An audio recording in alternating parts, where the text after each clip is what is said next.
You know, there's something profoundly human about fixing things that are broken. Whether it's a leaky faucet at 2 a.m., a relationship that's hit a rough patch, or, well, an entire galaxy teetering on the edge of destruction. Today I want to share with you perhaps the most remarkable story I've ever encountered. It's about a man named Marcus Chen, a maintenance engineer who never wanted to be a hero, never asked for greatness, and certainly never expected to hold the fate of trillions of lives in his calloused, grease-stained hands. But before we dive into Marcus's incredible journey, let me paint you a picture of just how the rest of the galaxy saw us. Because understanding their fear, well, that's crucial to understanding why what Marcus did was so extraordinary. Picture this. You're a member of an advanced galactic civilization. Your species evolved on a garden world, perfect temperature, gentle weather, abundant resources. Conflict was rare. Survival was, well, it wasn't really a question. What is that? Then you discover Earth. Class The Galactic 12? Coalition had a classification system that made perfect sense to them. Worlds were rated from Class 1 to Class 10 based on habitability. Class 1, paradise. Class 10, barely survivable death worlds where only the most desperate would attempt to establish colonies. Earth broke their scale. Class 12, a planet so hostile, so utterly determined to kill everything on its surface, that the very concept of intelligent life evolving there was considered a mathematical impossibility. Let me give you some perspective here. Earth's gravity would literally crush most coalition species. Our atmospheric pressure could implode their ships. Our weather systems, hurricanes, tornadoes, blizzards, could level their cities. We have creatures that hunt for sport, plants that are poisonous to touch, and natural disasters that reshape continents. And somehow, impossibly, humans didn't just survive there, we thrived. We built civilizations, we created art, music, literature. We reached for the stars. When first contact happened in 2157, the Coalition's reaction wasn't wonder or excitement about meeting a new species. It was pure, primal terror. Here was a race that had evolved on a world that actively tried to kill everything on it every single day. And they were friendly about it. Imagine meeting someone who casually mentions they grew up in a house where the walls randomly caught fire, the floor occasionally tried to swallow them whole, and the weather outside could kill them in minutes, and they're smiling while they tell you this. That was humanity to the galaxy. Deathworlders who had the audacity to be nice. Now Marcus Chen would be the first to tell you he was nobody special. And in a way, he was right.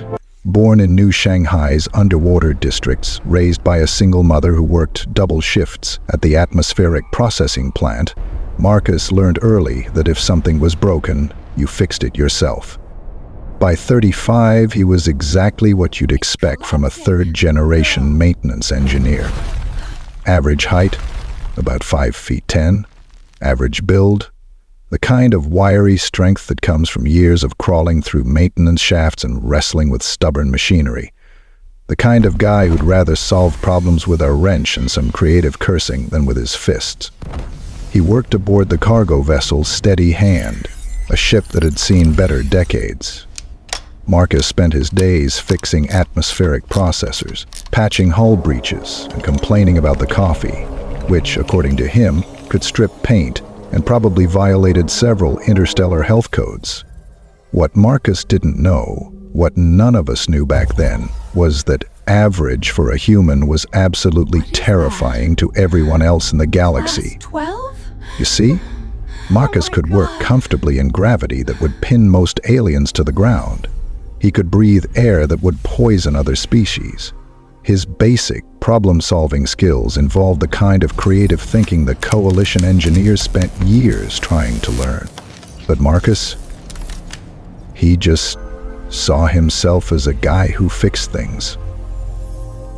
While Marcus went about his mundane routine of keeping the steady hand running, something far more sinister was brewing in the gleaming corporate towers of Titan Industries. Helena Voss was not a woman who accepted limitations.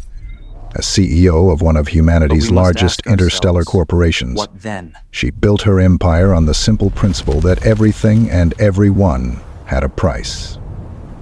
At 52, she was brilliant, ruthless, and absolutely convinced that humanity's potential was being wasted on peaceful cooperation with species she considered inferior. 3 months before Marcus would receive that fateful distress call, Voss had made a discovery that would change everything. Deep in the outer rim, her survey teams had found something extraordinary. An ancient alien facility, clearly predating any known civilization, containing technology that could revolutionize faster than light travel. There was just one problem. The facility was protected by automated defense systems that had already destroyed 3 coalition exploration fleets. The energy signatures alone suggested weapons capable of cracking planets. Voss needed someone expendable to retrieve the technology, someone whose death wouldn't cause political complications or trigger investigations, someone the galaxy already considered dangerous. A human would be perfect. She began her manipulation carefully, subtly. Shipping routes were adjusted, cargo manifests were altered, communication relays were repositioned, all to ensure that one specific maintenance engineer would be in exactly the right place when her plan unfolded.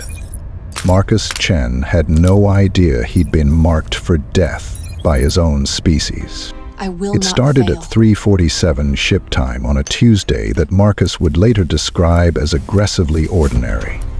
He was 3 levels deep in the Steady Hands communication array, trying to figure out why they were getting interference on the long-range sensors when every speaker on the ship suddenly crackled to life. The message came through on all frequencies simultaneously, in all languages, desperate and clear.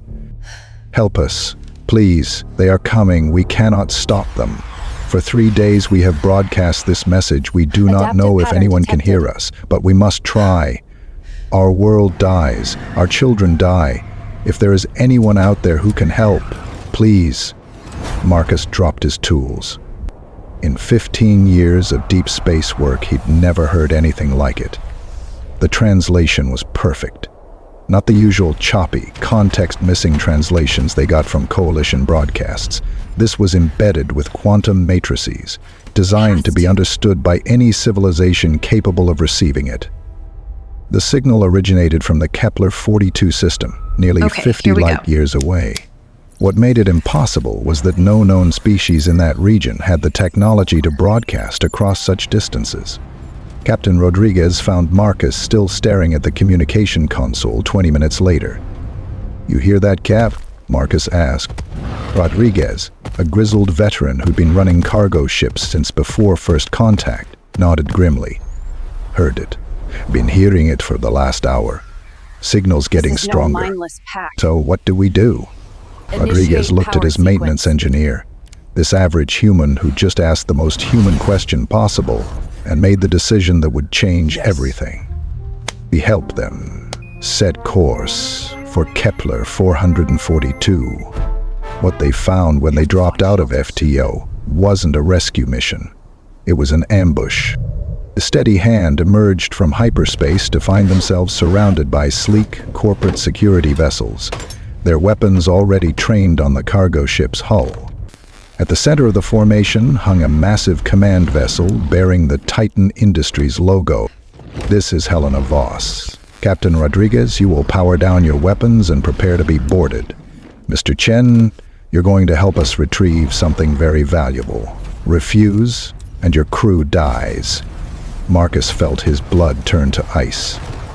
Through the viewports he could see the ancient facility Voss was talking about. A massive structure that hung in space like a metallic spider, its surface crawling with defensive systems that pulsed with malevolent energy. The Coalition had classified it as a Class A xenoarchaeological site, absolutely forbidden to approach. The energy readings alone suggested it could sterilize entire star systems. "How did you know we'd come here?" Rodriguez demanded over the comm. Voss's laugh was like breaking glass. "Captain, you're human. Of course you came. Your species can't resist playing hero, even when it gets you killed." Marcus looked around the bridge at his crewmates. People he'd worked alongside for years, shared meals with, complained about the coffee with. Rodriguez, who'd given him his first real job. Sarah Kim, the navigator who always remembered his birthday. Tom Okafor, the pilot who taught him to play chess during the long hauls between systems. We're talking about Marcus made his choice. I'll do it. As Marcus prepared for what seemed like a suicide mission, Helena Voss revealed her true intentions to her inner circle of corporate executives via encrypted quantum channel. "Gentlemen, what we're about to retrieve isn't just advanced technology. According to our xenoarchaeology teams, this facility contains weapons capable of destabilizing entire star systems. Imagine the possibilities." The holographic projections of her board members flickered with interest and concern. "The Coalition thinks they can keep humanity contained," Voss continued, pacing her command deck like a predator. "They classify our world as a death world, treat us like dangerous animals that need to be managed. They restrict our expansion, limit our technology transfers, and expect us to be grateful for their guidance. What was that? It's time we showed them what dangerous really looks like." But Helena Voss had made one crucial error in her calculations. She'd spent so much time thinking of humans as weapons that she'd forgotten what made them truly dangerous wasn't their capacity for destruction. It was their capacity for creation, for finding solutions where none should exist. She'd underestimated what an average human could accomplish when the people he cared about were in danger. Marcus approached the alien facility in what was essentially a flying toolbox, a maintenance pod designed for external repairs, equipped with basic life support and a toolkit that had seen better decades. To any sane species, it was suicide. The defensive systems that had vaporized Coalition dreadnoughts should have turned him into cosmic dust the moment he came within range. Instead, something extraordinary happened. Nothing. The facility's sensors, designed to detect massive energy signatures and military-grade shielding, completely ignored the tiny maintenance pod. Marcus was so insignificant by the facility's standards, so primitive, that it didn't even register him as a threat. "Well," Marcus muttered to himself as he docked with an auxiliary port, "I guess being underestimated has its advantages." The docking process should have been impossible. The facility's technology was millions of years more advanced than anything humans had built. But Marcus had spent his entire career making incompatible systems work together. He approached it like any other repair job: figure out what goes where and make it fit. 20 minutes later, he was inside.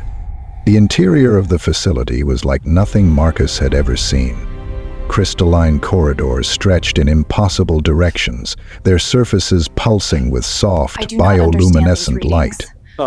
The architecture seemed to fold in on itself, creating spaces that were somehow larger inside than outside. The artificial gravity was set to 3 times Earth normal, crushing for most Coalition species, but just a good workout for Marcus.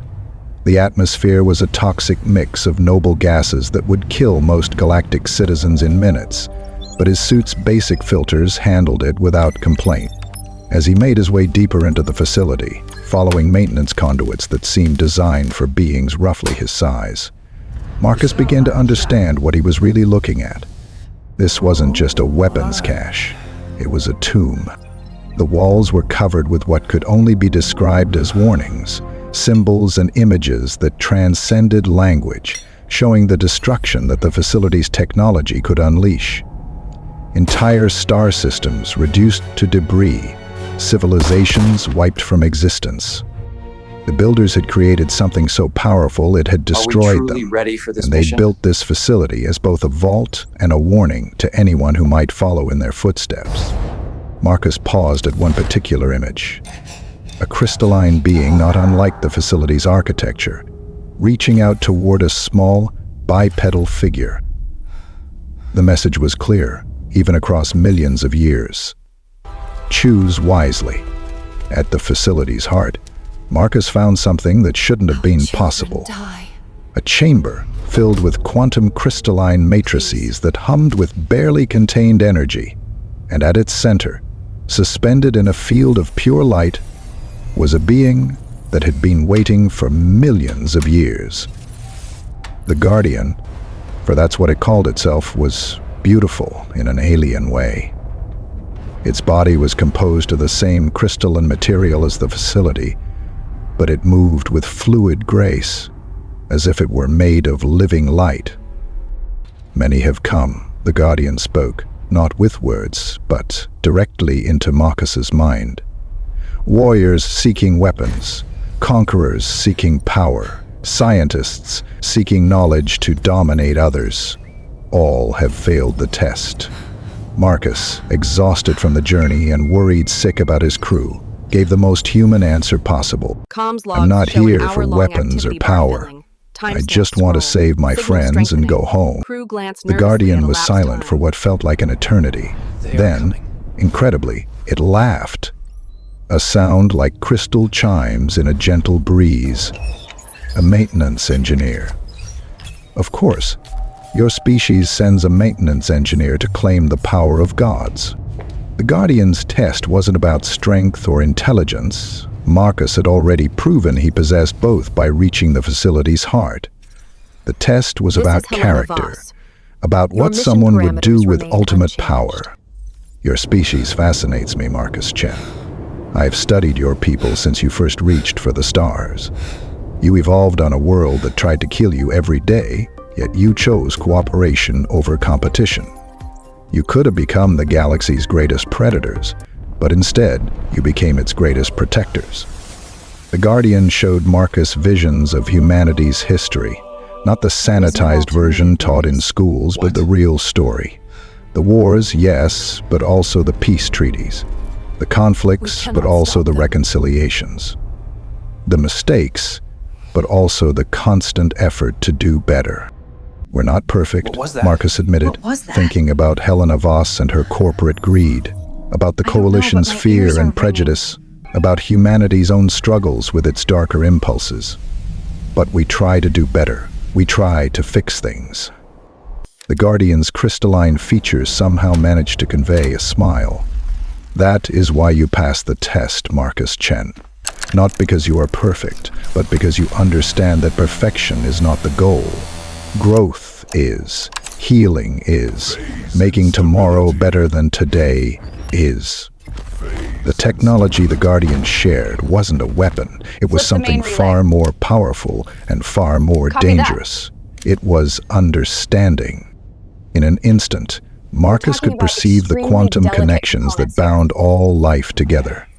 He could see the universe not as a collection of separate objects competing for resources, but as a single, interconnected web of consciousness and energy. It was overwhelming and beautiful and terrifying all at once. Marcus could see the threads that connected every living being, the delicate balance that held civilizations together, and the growing darkness that threatened to tear it all apart. This is what we discovered too late, the Guardian explained, its voice heavy with ancient regret. The universe is not a machine to be controlled, but a living system to be nurtured. We tried to use this knowledge to dominate, to reshape reality according to our will. We became gods. And gods, it turns out, make terrible gardeners. Marcus understood now why the Coalition feared humanity. It wasn't their physical capabilities or their adaptability. It was their potential. Humans were the first species the Guardian had encountered in millions of years that could handle this knowledge without being corrupted by it. But there was something else in the quantum web, something that made Marcus's blood run cold.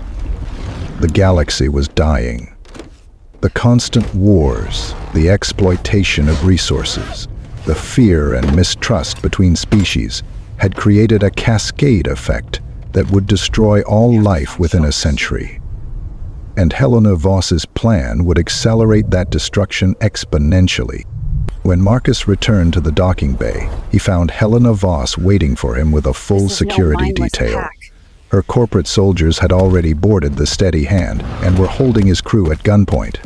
Mr. Chen, I trust your little field trip was productive. My senses indicate you've been exposed to some very interesting quantum fields. Marcus could see it all now. Okay, here we go. The quantum threads that connected Voss to her web of corruption, the darkness that had consumed her soul, the fear that drove her to seek power over others. But he could also see something else, the potential for redemption that existed in every being, even her. You want the technology? Marcus asked, his voice steady despite the weapons trained on him. Here it is.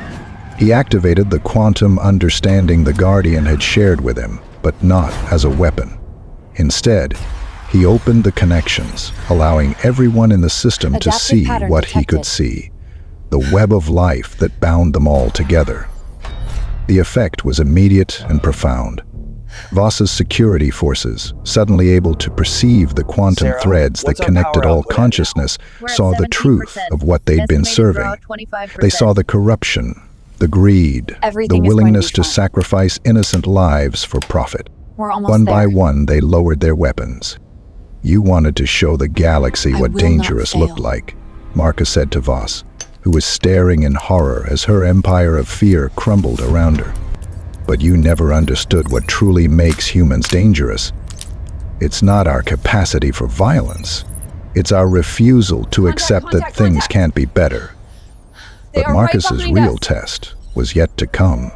As the quantum understanding spread through the galaxy's communication networks carried by the same quantum matrices that had delivered the original distress call, every species suddenly gained the ability to see the truth. The coalition leaders, their carefully constructed lies exposed, panicked. The galaxy was indeed dying, and they had known it for decades. Their wars, their exploitation, their systems of oppression, all of it was accelerating the collapse. They came to Marcus not as conquerors or administrators, but as supplicants, representatives from hundreds of worlds, begging the human maintenance engineer to save them. You have the power, they pleaded, the ancient technology, the quantum understanding. You could reshape the galaxy, force us to change, make us better. Marcus looked at these beings who had once dismissed humanity as primitive deathworlders, who had restricted human expansion and treated his species like dangerous animals. He had the power to make them pay for every slight, every condescension, every act of prejudice. Instead, he gave the most human response possible. I can't save you, but I can teach you to save yourselves. What followed wasn't conquest or domination, but something far more revolutionary: education. Marcus worked with the Guardian to establish quantum understanding centers throughout the galaxy. Every species that wanted to learn was welcome. The technology wasn't hoarded or weaponized, it was shared freely, with only one condition: it had to be used to heal, not harm. The changes were immediate and profound. Oh my God. Wars ended not through force, but through understanding. Species that had been enemies for millennia discovered they were part of the same cosmic family. The Zephyrians, who had been locked in conflict with the Altarians for 3,000 years, realized their dispute was over resources that could be shared. The Crystalline Collective, who had isolated themselves for centuries, opened their borders and began teaching their advanced mathematics to anyone who wanted to learn.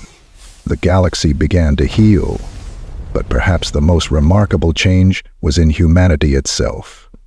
No longer seen as dangerous deathworlders, humans became the galaxy's teachers, mediators, and healers. Their unique perspective, shaped by surviving on a world that constantly tried to kill them, made them uniquely qualified to help others overcome seemingly impossible challenges. Marcus Chen returned to his job as a maintenance engineer aboard the Steady Hand, but now his work had a different meaning. He wasn't just fixing machines, he was helping to fix the galaxy itself. The coalition offered him titles, honors, entire worlds to rule. The Guardian offered to make him immortal, to give him power beyond imagination. He turned them all down. "I'm not a ruler," he told them, wiping grease from his hands with the same old rag he'd been using for years. "I'm not a god or a savior. I'm just a guy who fixes things." But the galaxy remembered.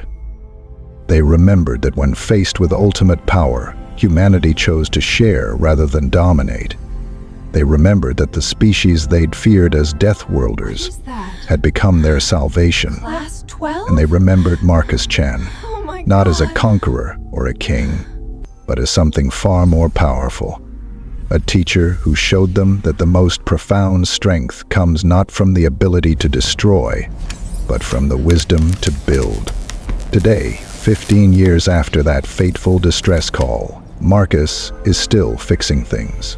Still complaining about the coffee, which, according to him, has somehow gotten worse, despite being made with water from 12 different worlds. Still insisting he's nobody special. But across the galaxy, his name is spoken with reverence, not as a warrior or a conqueror, but as the human who taught the universe that everyone deserves a chance to be better than they were yesterday. The ancient Guardians facility has become a pilgrimage site, where beings from across the galaxy come to learn the quantum understanding that Marcus freely shared. And at its heart, there's a simple plaque written in every known language, with a very human message. We are all connected. We are all responsible for each other. We are all capable of being better than we were yesterday. Marcus Chen, maintenance engineer. Helena Voss, by the way, spent 3 years in rehabilitation, learning to see the quantum connections she had tried to exploit. She now runs a foundation dedicated to healing worlds damaged by corporate exploitation. Even she, it turned out, was capable of redemption when shown a better way. So the next time someone tells you that heroes have to be perfect, remember Marcus Chen. Remember that sometimes the greatest power isn't the ability to destroy, but the wisdom to build. Remember that the most feared species in the galaxy became its greatest hope, not through strength or superior technology, but through the simple human belief that everyone deserves a chance to be better. Contact! The Deathworlders didn't conquer They the are right galaxy. behind us. They saved it. And they did it not with weapons or force, but with the most human trait of all.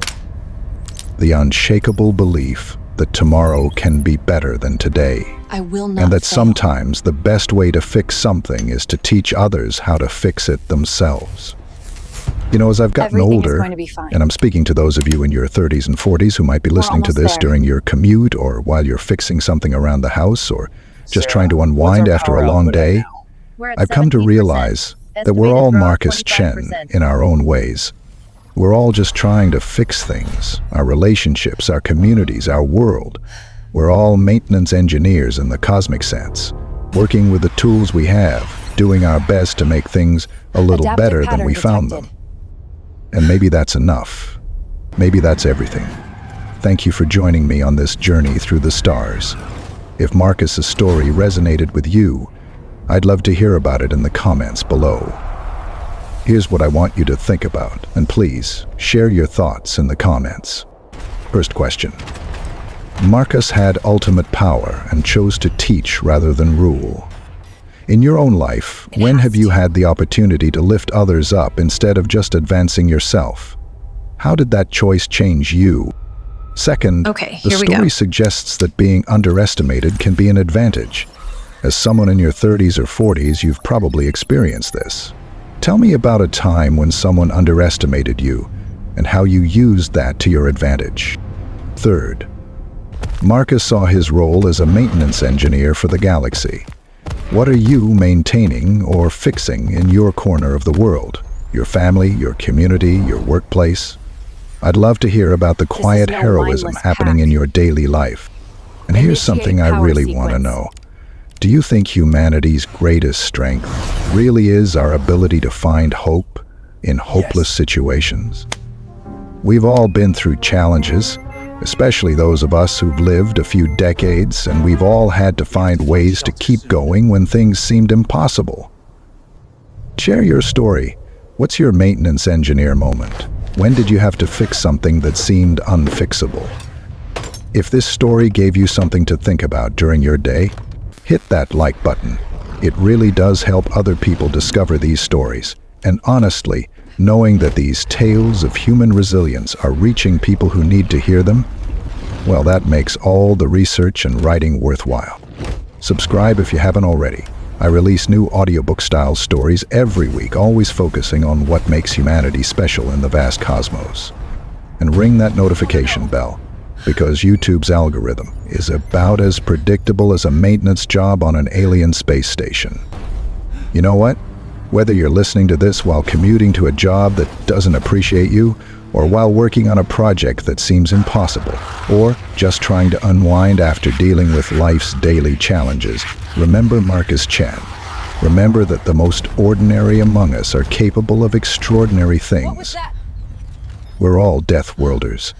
We all evolved on a planet that tried to kill us every day, and we're all still here, still trying to make things better. Thanks for spending this time with me, and I'll see you among the stars next week. Keep fixing things, everyone. The galaxy needs more maintenance engineers.